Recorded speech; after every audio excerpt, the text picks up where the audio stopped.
আজকে আপনাদের শেখাবো কিভাবে আপনারা মোবাইলে ভিপিএন চালু করতে পারবেন এবং ভিপিএনের মাধ্যমে আপনারা সব কিছু করতে পারবেন। তো আপনারা ভিডিওটা মনোযোগ সহকারে দেখেন, তাহলে বুঝতে পারবেন কোথায় কীভাবে ভিপিএন অ্যান্ড মোবাইল অ্যাকাউন্ট করতে হবে। তাহলে আমি আমার প্রথমে প্লে স্টোরে যাচ্ছি। প্লে স্টোরে যাওয়ার পরে আমি এখানে সার্চ দিব শ্যাটেল ভিপিএন। পরে আমি সার্চ দিলাম, আমার এখানে ফার্স্ট একটা আছে ভিপিএন, শ্যাটেল ভিপিএন। আপনারা এটা ডাউনলোড করবেন। আপনারা একটু স্ক্রল ডাউন করে নিচে যাবেন।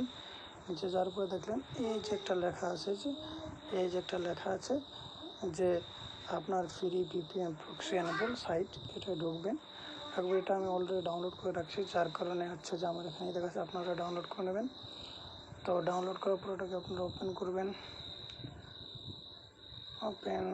আমার ওপেন হয়ে গেছে এবং ওপেন করার পর এই যে দেখছেন এখানে কানেক্টেড লেখা আছে, উপরে লেখা আছে যে আপনি কোন দেশের সাথে কানেক্ট হতে চাচ্ছেন। যেখানে এখানে অনেকগুলো দেশ আছে, ইউনাইটেড স্টেট, এরপর হচ্ছে লন্ডন, অনেকগুলো আছে। তো আমি এখানে ইউনাইটেড স্টেট ডাউন করছি। এখানে ইন্ডিয়ারগুলোও আছে, ইন্ডিয়ার বেঙ্গালোর, মুম্বাই, অস্ট্রেলিয়া। দেন আমি কানেক্টেড করবো ইউনাইটেড স্টেট, দেন কানেক্টেড। একটু সময় নেবে, হালকা একটু সময়, বেশি সময় নেয় না। এখানে আপনারা অনেক সহজে এটাকে হচ্ছে যে ইউজ করতে পারবেন। এখানে অটোমেটিকটা দেখেন, আমার ফোনের উপরে এখানে লেখা হয়ে গেছে যে ভিপিএন। দেখেন উপরে এখানে লেখা চলে আসছে ভিপিএন। তারপর একটু কানেক্টিং দেখাচ্ছে। কানেক্টিং হওয়ার পরে আমরা দেখাবো কীভাবে কী করতে হবে।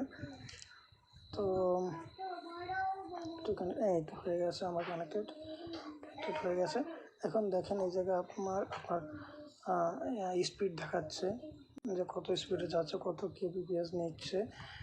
দেন হচ্ছে যে এখানে আপনি যে কোনো ব্রাউজার ইউজ করতে পারবেন ভিপিএনের জন্য। দেখেন আমার সব ব্রাউজারগুলো এখানে চলে আসছে। তো আমি এখানে আমি অপেরা ইউজ করব। দেন দেখেন এই যে অপেরা এভাবে চলে আসছে। হচ্ছে যে আপনারা কীভাবে ভিপিএন ওপেন করবেন সেটার উপর। আর যখন আপনার ক্লোজ করাটা দেখিয়ে দিই, হচ্ছে আপনি এখানে দেখেন আছে ট্যাপ অপশন লেখা আছে। আপনার ট্যাপ অপশনটা চাপ দিবেন, ওকেতে চাপ দিবেন। দেন দেখেন ডিসকানেক্টিং লেখা আসতেছে। তো আপনারা যেভাবে ভিপিএন কানেক্ট করতে পারেন। ঠিক আছে, ধন্যবাদ।